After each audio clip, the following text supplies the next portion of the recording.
If you've been watching videos on my channel for a while, you know that there was questions surrounding Anthony Fauci and Debra Birx, two of the leaders, the faces of this president's coronavirus task force. So that's why it's really important to understand why they're saying what they're saying and why they're doing what they're doing.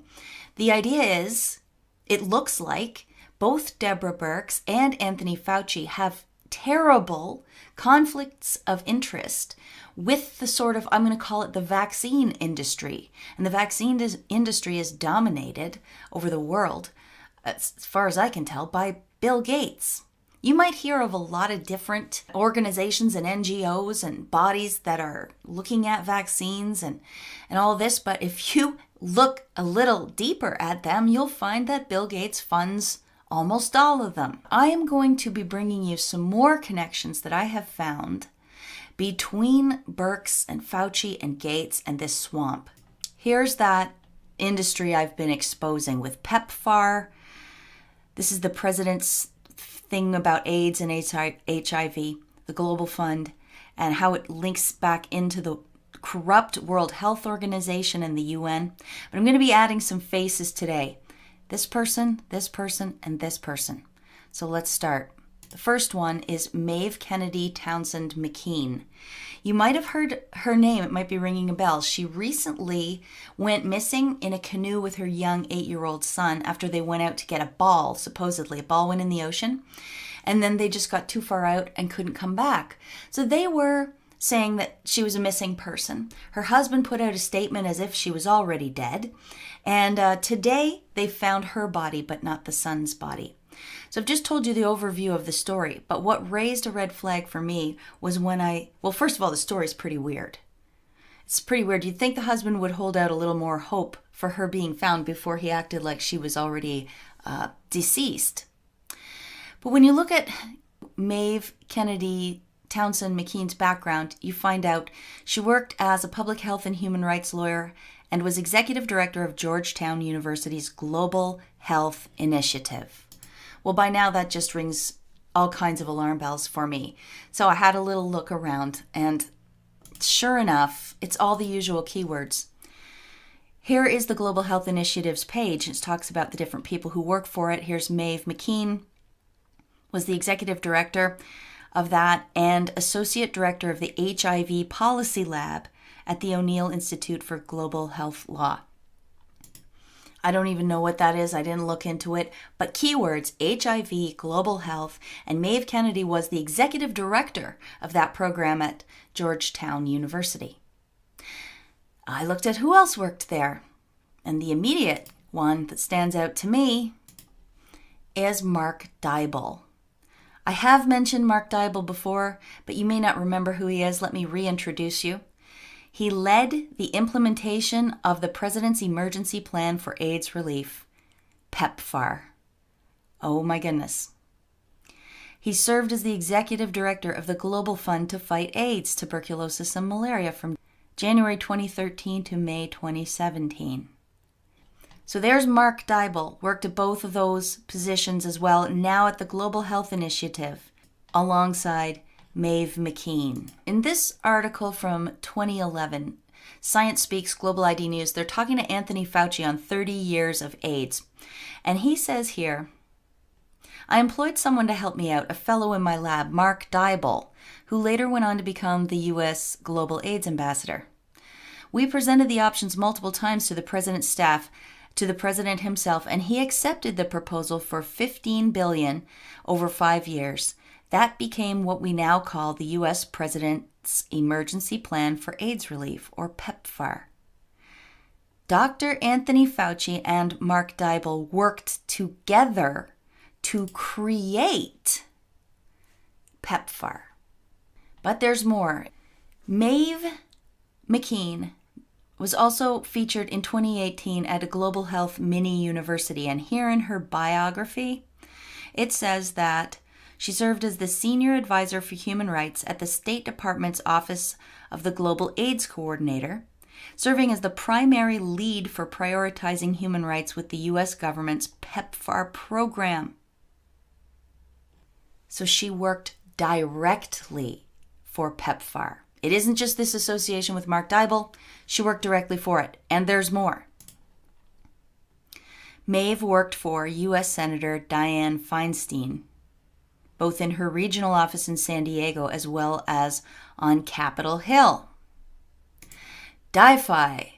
Some call her Di-Fi Chai Spy, and I'll show you why.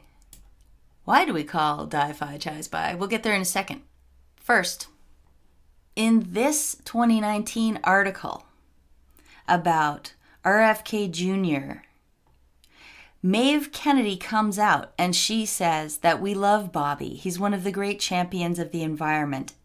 Blah, blah, blah. However, on vaccines, he's wrong. If you remember when Trump got elected, he said he was going to put Bobby Kennedy Jr. in charge of vaccine panel. He was going to get him to review the whole system of vaccines. Well, Maeve Kennedy came out and said, no, we don't want him to do that. It's a bad idea. He's wrong about that. And who else came out and said the exact same thing? Listen to Bill Gates talk about how he's the one that stopped President Trump from looking into the vaccine industry. Then the second time I saw him was the March after that, so March 2017 in the White House. In both of those two meetings, he asked me if vaccines weren't a bad thing because he was considering a commission to look into ill effects of vaccines. And somebody, his name is Robert Kennedy Jr., was advising him that vaccines were causing bad things. And I said, no, that's a dead end. That would be a bad thing. Don't do that.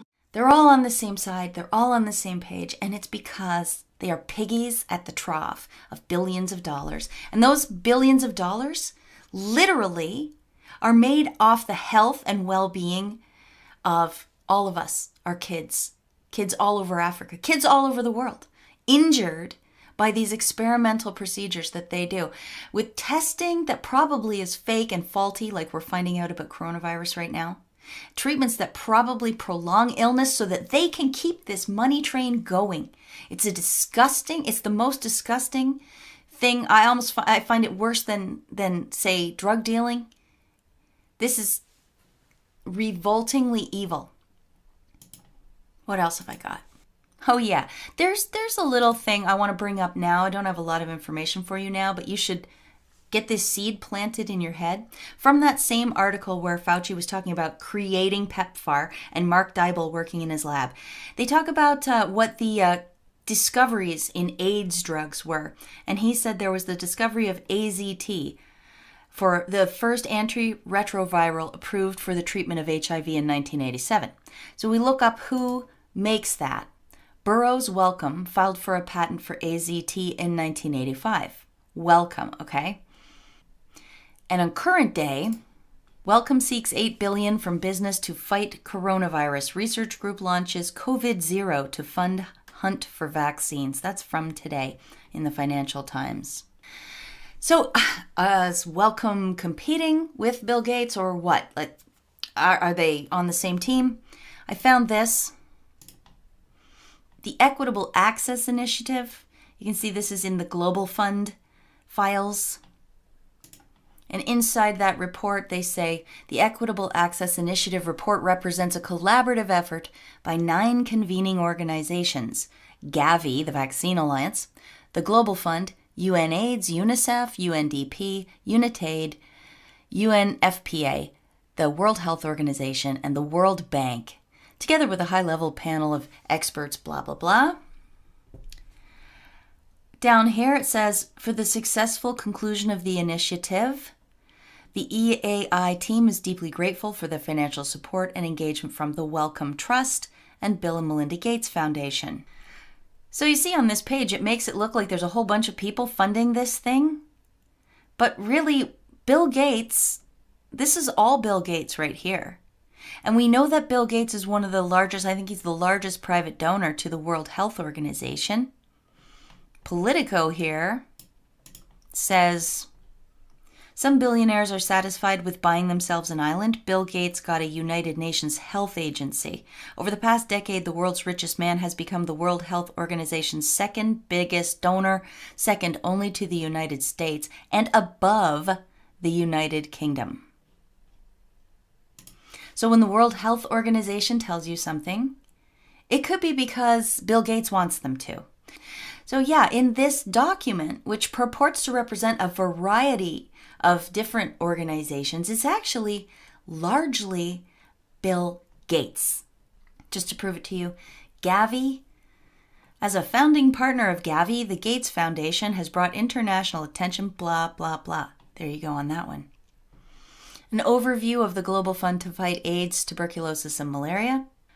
Bill and Melinda Gates Foundation is the largest private sector supporter of the fund. And on Bill Gates' own blog in October 2019, he says that the Global Fund is the world's main artery between research labs and the people who need these drugs.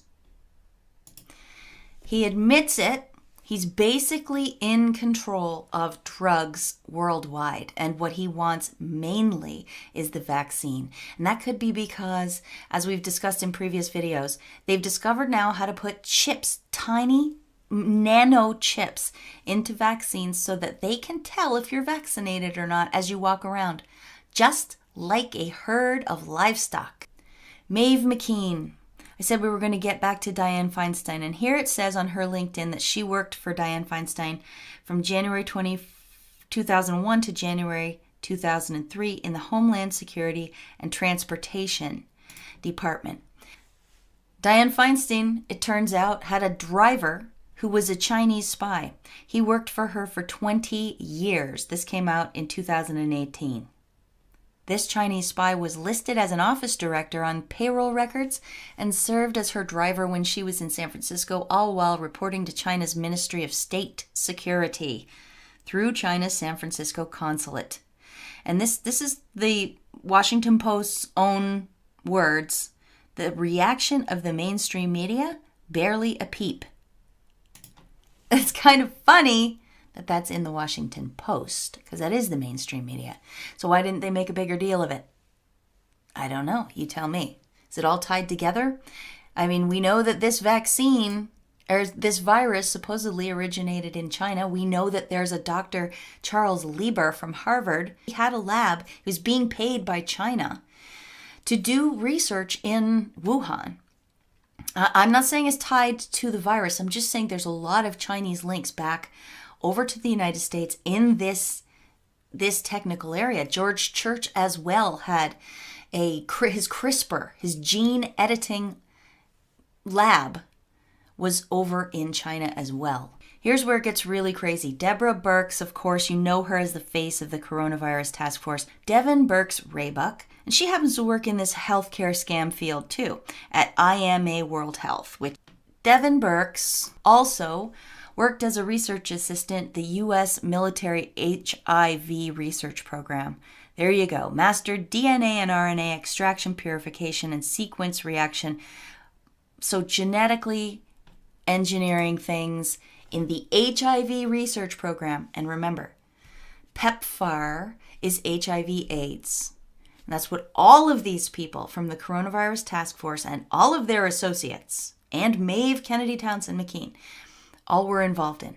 Devin Birx went to Johns Hopkins University, and Johns Hopkins University sponsored Event 201 directly between the Bill and Melinda Gates Foundation, the World Economic Forum, and Johns Hopkins. These were the people who put on that event. Laura Birx works now for the Bill and Melinda Gates Foundation, works directly for Bill Gates. Directly. Boom. Fauci and Birx both have other ties to Bill Gates, and Patrick Howley goes over them in this article here. Fauci and Birx both have big money Bill Gates conflicts of interest. That's from April 4th, and you can find it on the National File. I will link to it in the description box.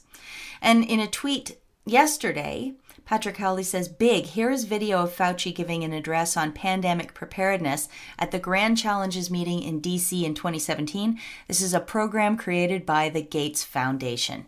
Guess what Fauci's solution is? Vaccine development. Surprise, he says. That's all these people want. And that's why these people are pushing back against hydroxychloroquine. They don't want it because they didn't develop it. They don't own it. They cannot make money from it. They can only make money if they come up with the testing, they come up with the treatments, and they come up with the vaccine. That's what they want. That's the scam they've run over and over. They've done it successfully with PEPFAR in the billions and billions of dollars. This money doesn't actually go where it's supposed to go. It often gets funneled away to other things, like right now they're discovering that in the Ukraine, George Soros probably embezzled some of that money to use for his subversion campaigns, to fund activists that have nothing to do with HIV/AIDS. So that's how this rolls. They steal, they siphon off money that's supposedly for healthcare, and they don't do healthcare with it. Sure, they do some. They make these crappy vaccines that don't work and that injure people. But that's good for them, because then they say, oh, we need more money for funding. That didn't work so well. And they can make treatments for the side effects that they cause by their vaccines. Do you see how evil it is? And do you see how many people are involved? And again, Laura Birx, Bill and Melinda Gates Foundation. She also worked for USAID. This is her at the Woodrow Wilson Center in 2012 talking about what USAID does. Here's, I think it's about a minute clip of her talking. Have a listen. I think one of the other things is around the structure of the partnership. It needs to be win-win, certainly. It can't just be a donor coming in and saying, we want, I'm just going to throw out a hypothetical example here, we want X private sector company to make Y product and then sell it. It shouldn't be that, it's not that simple. It needs to be a win-win partnership for all parties involved. Most importantly, the developing country that we're working with itself, but very importantly for the private sector, it needs to be seen as not just CSR, but a sustainable market-driven model for them. Part and parcel of that is certainly something that health tech has done again, and that we're looking to do more and more of around demand and market projections. Again, creating a product is one thing. You've got to make sure that the market is there, and you've got to make sure that folks are there to buy it, and that the demand is there. And often, what strikes me is her repeated mention of creating a market, making sure there's a market there. That might be fine if you were talking about surfboards but they're talking about healthcare. They're talking about medicines and health aids. So how do you make sure there's a market? Do you think one possibility is that you give people treatments and vaccines that cause side effects, and then you come in and that's your market? You can be sure through the vaccine programs that there will be a market for whatever healthcare treatments or aids the company wants to sell. Like if you give someone a vaccine and they end up with joint problems, that then you can come in and sell them your big pharma solution for joint pain. Things like that. I don't know, but it's just chilling to hear people talk about it that way. And again, non-profits. They're working with supposed non-profits, supposed humanitarian organizations. You hear how often she talks about bringing in the private sector, the for-profit sector, to sort of piggyback on the non-profits to make sure that they get a slice of this pie. This market they're building, this market they are building is sick people. So they have private companies waiting in the wings to capitalize on the sickness that they can create. It's gross. So she said you need to build a market. You need to build demand for the products. How are we watching them do it right now? Well, I've done several videos on it. All of these. These 4 are about Event 201 and how they're going to use trusted voices and propaganda to flood the zone with their information.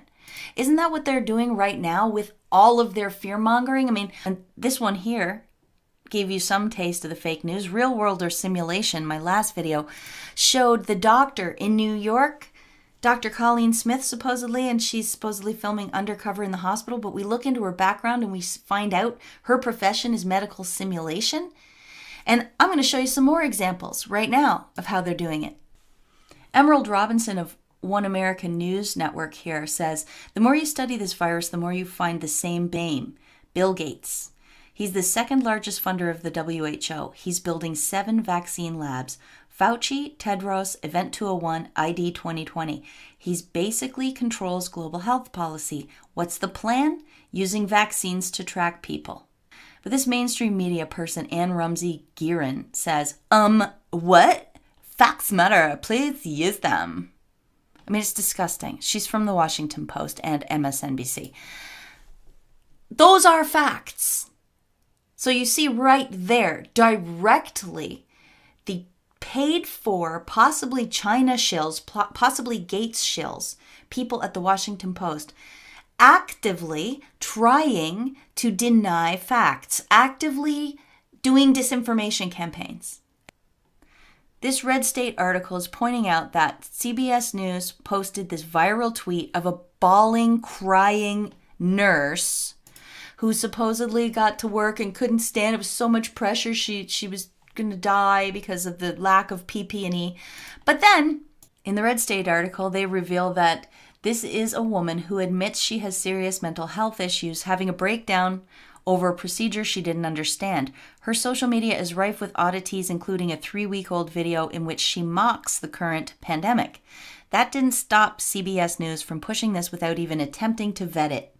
Now they have issued a correction, and it's channeling Dan Rather's fake but accurate claim. CBS News says, Imaris Vera, the nurse in this video, clarified her experience on Monday in a tweet. We were each assigned one N95 per one COVID patient's room, but was not allowed to wear it outside the room, wear our own 95 mask around nurses' station or halls, which I came prepared with. Frankly, I don't even understand that correction, but the point is CBS News did not look at this woman's background. She's unstable, and what she said was not factually accurate. CBS News put that out. That tweet went super viral. Nobody's going to see the correction. That's how they play the game. Some of your hysterical friends are probably thinking of this when they imagine the pandemic. They only have this in their mind. They don't know that it got retracted. Some of your friends probably have this in their minds when they're thinking how bad the pandemic is. Apocalyptic. This Colleen Smith, who works in medical simulation. There's a lot of questions about this video. But there's more. There's a new one that happened on the weekend that is just, to me, absolutely jaw-dropping.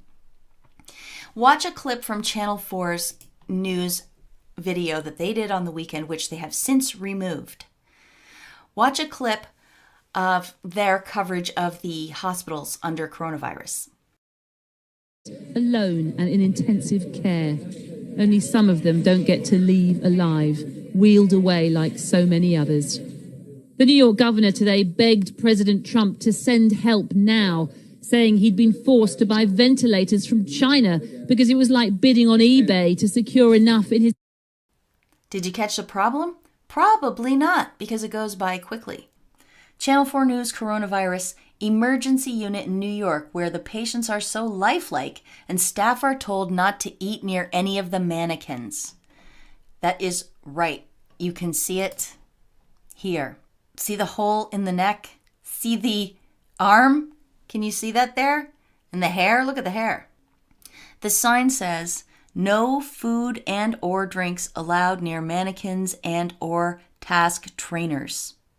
And on this shirt says Rush. Rush is a medical center with a medical simulation lab. Here's a still from their video, Rush Clinical Skills and Simulation Center, 3rd of September 2014. Look at the two-way mirror here. Look at the gray on the bottom, white on the top, the mannequin in the bed. Now look here. There's the two-way mirror. The camera's at a bit of a different angle.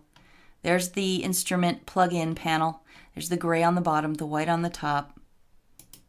Look. And it says Rush right on the guy's shirt. That was just a little piece of a longer feature that Channel 4 ran. And no, they did not put a caveat on the bottom. They did not say file footage. They did not say stock footage. They did not say what this really was footage of. But citizen journalists found it out. People did not overly respond to this tweet. I tried to push Anti-Corruption Ireland's tweet and I added to it with my own. I think Twitter was suppressing it. When I went to see my own tweet, it said tweet not available.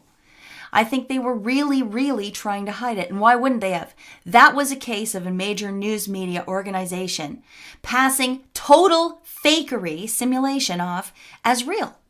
They're caught red-handed. Personally, to me, I think this is a giant story. Why would they do this? Why would they do this? Because they need a market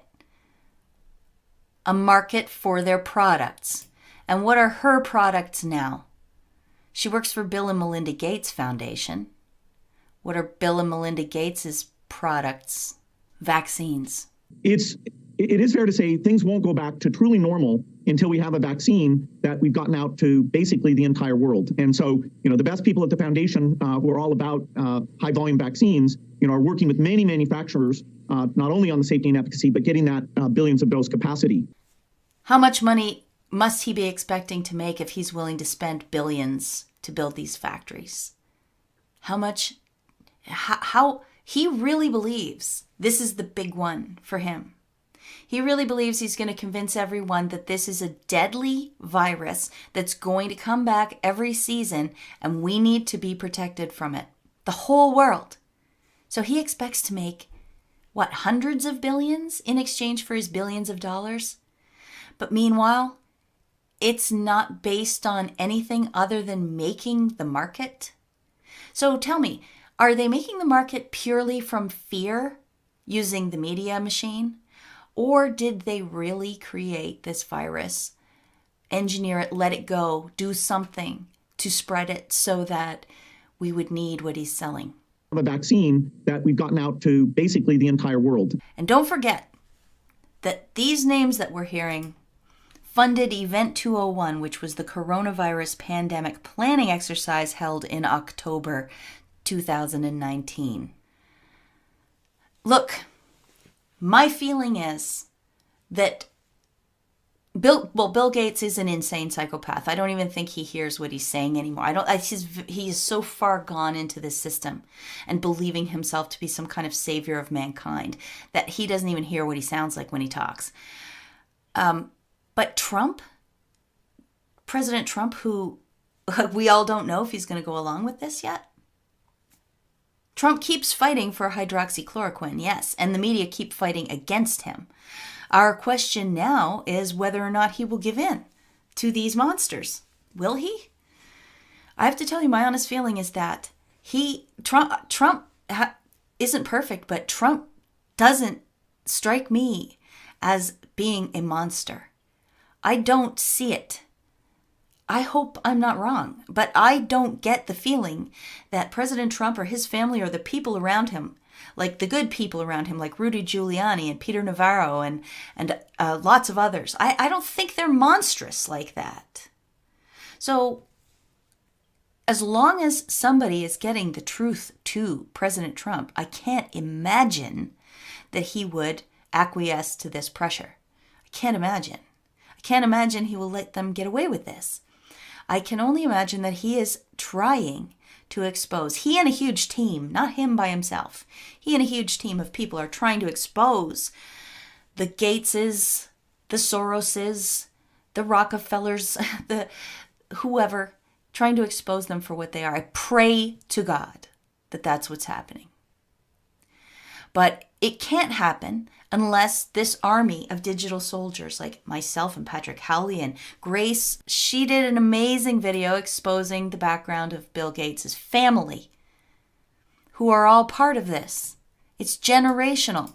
Here's a picture that's floating around with the Astors, the Annenbergs, Apparently this woman is I think she's a Rockefeller going back in time.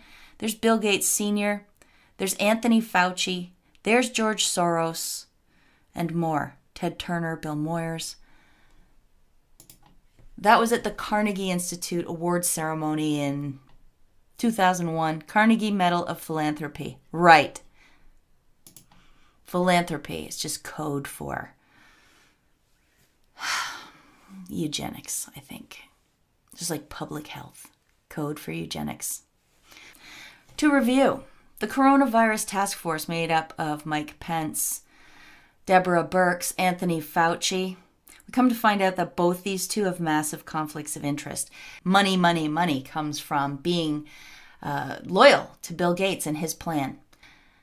And we find out that Maeve Kennedy McKean, who just died in that weird boating accident where her son and she went out into the water to retrieve a ball, and she never came back, she worked directly for PEPFAR as well.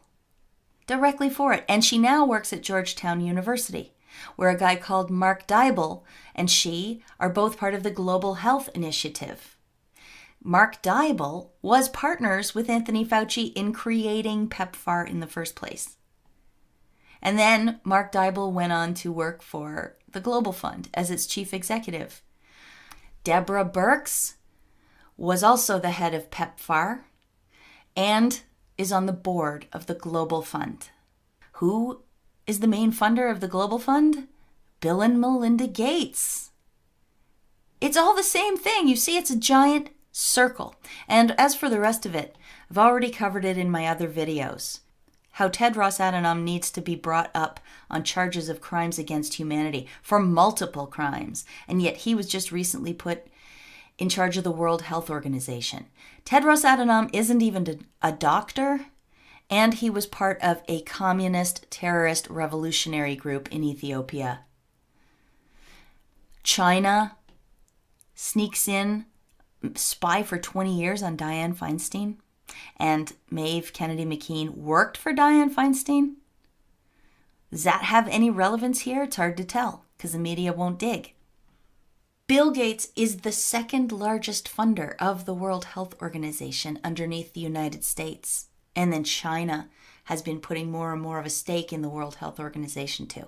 So, yeah, can you see the shape of the fraud? It's gigantic. And I really don't think Trump wants to see those people succeed. I really don't. To cheer you up a little bit, I'm going to close with some words by Steve Bannon on his show the other night. Night before. It's just hoorah. Listen to this. Henry Kissinger, I do not need to hear from you about the liberal world order at the post. You are guilty, sir. You are guilty. You think you got blood on your hands for the bombings back in the Vietnam War? You have blood on your hands for this. You have been the mouthpiece and the prop for these people from the beginning. You propped up the Chinese Communist Party, and not just that, you took the blood money from them. You've been paid for decades by the Chinese Communist Party. It's all going to come out. All the Wall Street guys in business with them, all the corporatists in business with them, all the think tank guys in business with them, taking blood money, it's all coming out. You knew about the Falun Gong. You knew about the organ harvesting. You knew about East Turkestan and the Uyghurs. You knew about the Dalai Lama and the Tibetan Buddhists. You knew about the underground house Christians. You knew about the underground Catholic Church. You knew about the Tiananmen Square freedom movement. Every person in China that's ever fought for freedom you knew about. And you worship at the foot of a totalitarian dictatorship. There is blood on your hands, and trust me, to my last breath, we're going to hunt you down and expose it all. And we're starting with Kissinger. Yes, that is my fondest wish. Get them. Get them.